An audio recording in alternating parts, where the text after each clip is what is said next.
Hey, I'm Angela and I'm studying for the Praxis in speech-language pathology. And in this video, I am breaking down the resonatory system, which is one of the key topics that we will need to know for the Praxis exam.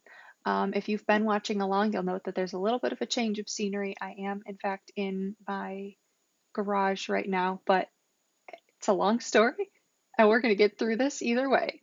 So let's get right into it.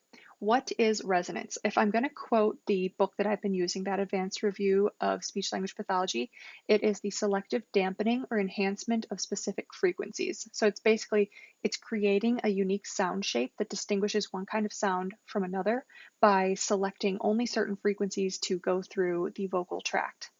So there's a couple like technical sciencey kind of terms that we'll talk about throughout the video. So I'm going to explain those first. First, we have the fundamental frequency. That is the number of times that the vocal folds vibrate per second. And this is really determining the pitch of whatever we're hearing. So if I listen to two different notes, we have like an ah and an ah.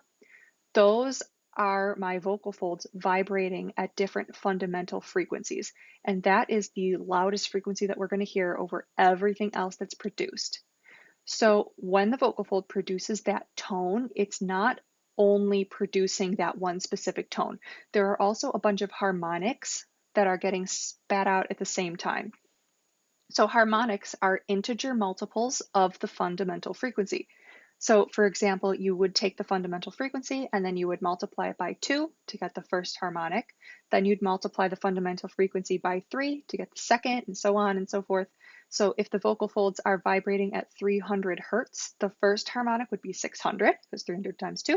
Then it would be 900, so 300 times 3, then 1200, 300 times 4, and so on. I kind of cheat a little bit when I do those, and instead of going back to the fundamental frequency and multiplying it by each integer, I'll just say 300 plus 300 is 600, 600 plus 300, 900, 900 plus 300 is 1200, and so on. That's way too much math for right now, though. But anyways, those are produced right along with the fundamental frequency, and they all go out at the same time. But the fundamental frequency is the strongest one that you would hear. So then we move on to formants. Formants are specific harmonics that are amplified by the shape of the vocal tract. We're going to get into the science behind that in a little bit, but this is where our vowels really come in handy. So vowels are kind of the purest, for lack of a better term, kind of sound we produce. And consonants are a little bit more fuzzy, and there's just a lot of other things going on that make it harder to kind of say that this is the exact science behind why it does this. But we can actually describe vowels by 3 different formants that each of them has. So each of them has its own pattern of formants that makes it sound a certain way. And like I said, we'll talk about that in a couple minutes. But the first formant we look at is based on the volume of the pharyngeal cavity. So the amount of space that is from our pharynx, from like our larynx up. Then the second one is based on the volume of the oral cavity, or the amount of space that is left in our mouth. And then the third one is kind of a combination of them, and it's not really like easily described, but you can see it if you were looking at like a spectrogram. We're not really going to look at a spectrogram today, but we're going to talk about the science of like what we would kind of note.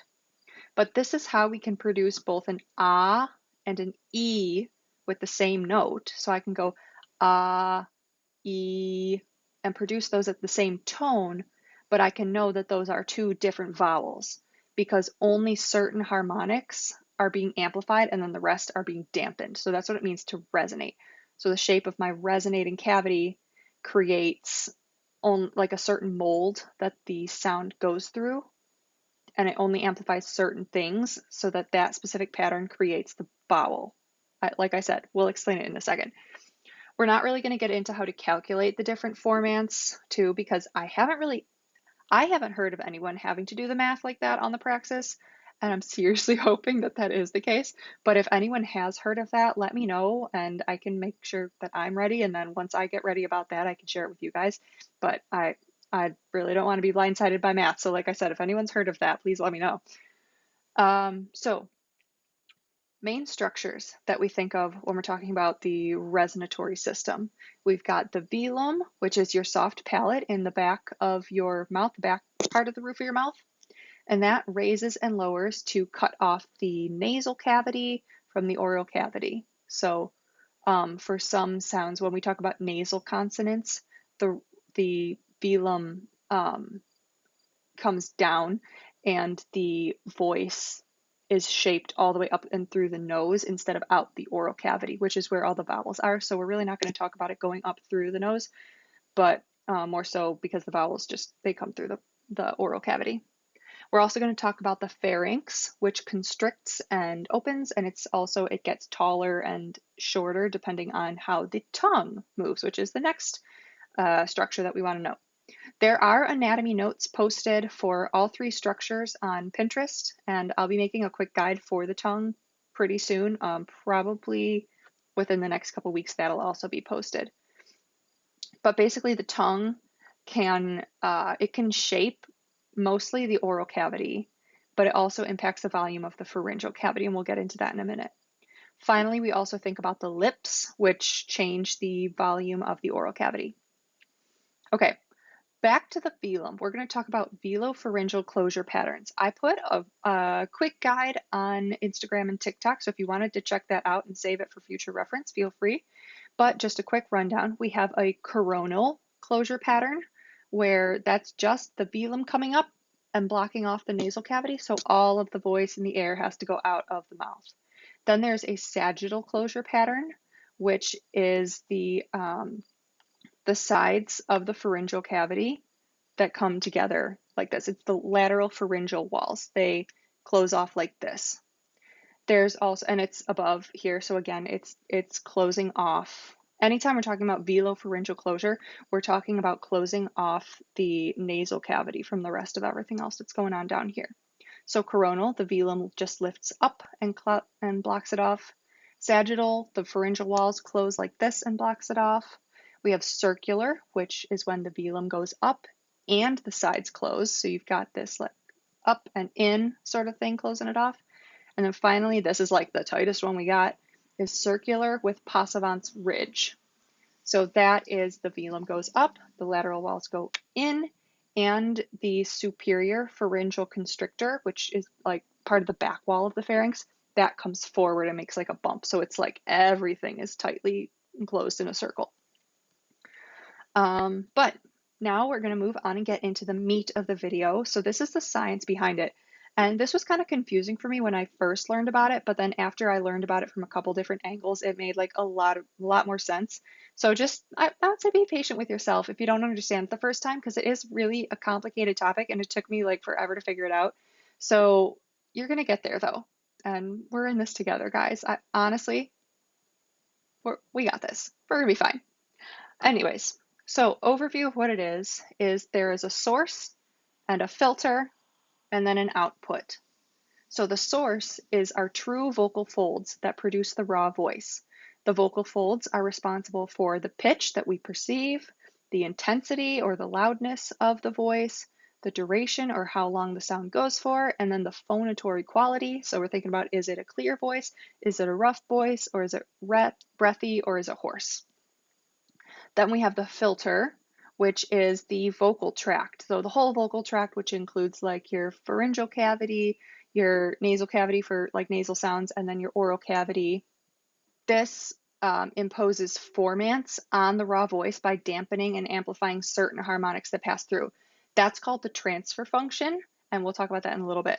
So since we're talking mainly about vowels just for ease, we're going to say that the filter is responsible for creating the mold for the voice to go through. The vowels, again, they differ based on the height of the tongue, if the tongue creates constriction in the front or in the back of the mouth, or if it's a mid-vowel, then it's kind of sitting kind of neutrally.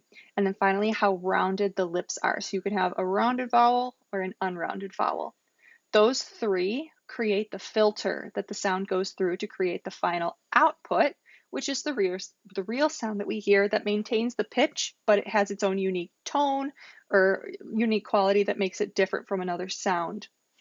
So getting into like the sciencey stuff of it, how does it actually happen? Well, the shape of the vocal tract and then the structures in it all have different resonant frequencies that they like to vibrate at when they're disturbed, for lack of a better description. So if we change the shape of the vocal tract and then specifically the volumes or the amount of space in the pharyngeal and oral cavities, we're going to change the resonant frequencies. So for example, like if we raise the tongue and it's high in our mouth, then we have a larger pharyngeal cavity. The tongue kind of acts like an extension almost of the pharyngeal cavity. That's the best way I've figured out to describe it. So I'm going to use like my arm as an example. So we've got this here is going to be the anterior wall of your pharynx. And then this is the tongue. So this is the back of the tongue. And then this is the tip of your tongue. So if we're thinking about my tongue just sitting kind of neutrally, it's sitting normally in my mouth. The pharyngeal cavity is just going to go from like the larynx up to here, and then that's it. That's the end of the pharyngeal cavity. But if I raise my tongue up, I've just extended this whole wall up. So now the pharyngeal cavity is a lot bigger. There's more space in it.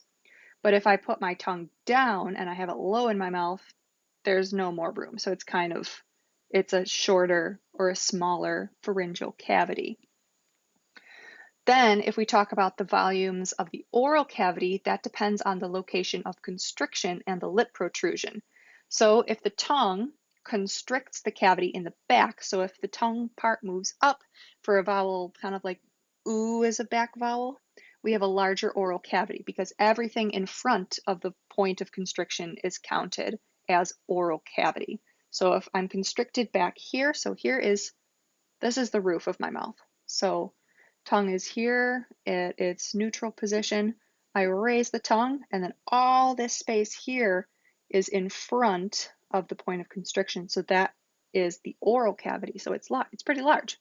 But if the point of constriction is in the front, then everything in front of here, it's pretty small. There's not really much room left in the oral cavity. And then the lips, if they're protruded or if they're puckered, we have a larger oral cavity.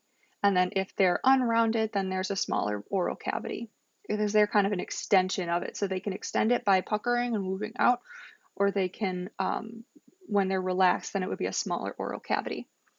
So if we have a big cavity volume, whether it's oral cavity or pharyngeal cavity, if it's a big volume, we end up with so it's a larger cavity, it resonates at a lower frequency. And if we have a smaller cavity, it's going to want to resonate at a higher frequency. So when all of the harmonics come flying through the vocal tract, some of them will happen to match the resonant frequency of the different cavities. So when this happens, the ones that match or are really close to it, the ones that go around there, those are going to be amplified. They're going to be made more obvious. And then the other ones that are farther away from the resonant frequency are dampened or they're absorbed. They're made less obvious, so we don't really hear them as much. The resulting sound then will keep the pitch of the voice that was the most obvious, and then it will only put out the resonant frequencies that matched or were close. And those resonant frequencies are the formants. So those are the harmonics. It can be like more than just one specific harmonic that matches. It can be like a little clump of harmonics. Those specific patterns, though, of all those harmonics that are the only ones spit out, those are the formants. And when those formants, when we hear it all at once, we get the specific vowel that we're looking for. So we're going to take a look at the vowel quadrangle, and this organizes vowels based on their tongue height, their advancement, and their lip rounding. So if we take the vowel E, we can see that it's a high front vowel because the tongue constriction is at the front and it constricts high. So the tongue sits high and the constriction is at the front of the oral cavity.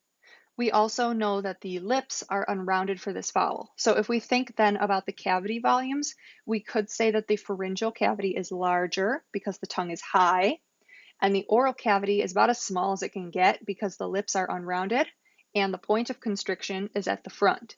This would mean that the pharyngeal cavity has a lower resonant frequency and the oral cavity has a high resonant frequency. So if we look at the vowel ah, then to contrast it, we know it's a low back unrounded vowel, meaning the pharyngeal cavity is small. The oral cavity is then relatively large due to the constriction being in the back. Even though the lips are still unrounded, the oral cavity is bigger than it was for the E, meaning the resonant frequency would be lower than it was for E. Each vowel's then unique pattern of formants is going to determine how it sounds to our ears. So if you were to change just one of those things, you'd have a different vowel. So if I were to do an ah, but then round my lips, I would have an aw, and it's a different sound. Versus if I had an e, but I rounded my lips, I could do e, and it sounds different. I don't know what vowel that would be in English, but it sounds different. Okay, so I know that this is a lot of information and it's a bit technical. So I have a picture of a old-fashioned cookie press to use as an analogy. It's a bit of an old-fashioned tool, but honestly, it makes like my favorite cookies in the world. They're called Spritz cookies, and if you never had them, you really need to. They're absolutely amazing. But the way that this thing works is you load the tube part with cookie dough, then you put a disc in the top, or well, the bottom that will press out the cookies. Then you would press the handle and the dough comes out in the shape of whatever disc you have in there. So the handle represents the source or the vocal folds. It's controlling how much cookie dough comes out of the tube and how long you're going to have the cookie dough coming out of the tube. The cookie dough then represents the raw voice with all of its harmonics. It's just everything all together that comes out of the vocal folds. The tube then represents the pharyngeal cavity, and the disc represents the oral cavity and the tongue or lips, since a lot of the shaping has to do with that. So as the dough is pushed through the cavity, it can't really push through the hard metal part of the disc. It can only go through the open part. So the open parts are like the resonant frequencies. It lets some of the dough through in that specific shape, and then it blocks the rest from getting out. And as long as I have this shaped disc going on, all of the cookies, no matter how much dough I put through, no matter what kind of dough I put through it, the cookies are all going to have the same shape. But if I change out the disc to a different one, so if I used like a Christmas tree instead of a Scotty dog, I'm going to get a different shaped cookie, even though I'm still using the same Spritz cookie dough. So if we're talking about vowels, if I hold out a specific tone, I can change the shape of my resonating cavities to change only the vowel, or I can change the pitch and keep the same shape to produce the vowel at a different note. And if you wanted to make it totally different, you could pick a different pitch and change the shape, and you'd get a different vowel on a completely different note. But anyways, I hope that this video was helpful in understanding the source filter theory and resonance and how that works a little bit better. And once I finally wrapped my head around it, I really thought it was cool. So I hope you do too. But next week, we will cover the last of the speech subsystems, and we'll talk about articulation, focusing a lot on the distinctive features of phonemes that we produce for speech. So if you're studying along with me, hit subscribe and say hi in the comments. Let's conquer this exam together, and let me know what topics you think I should cover next. Thanks. Bye.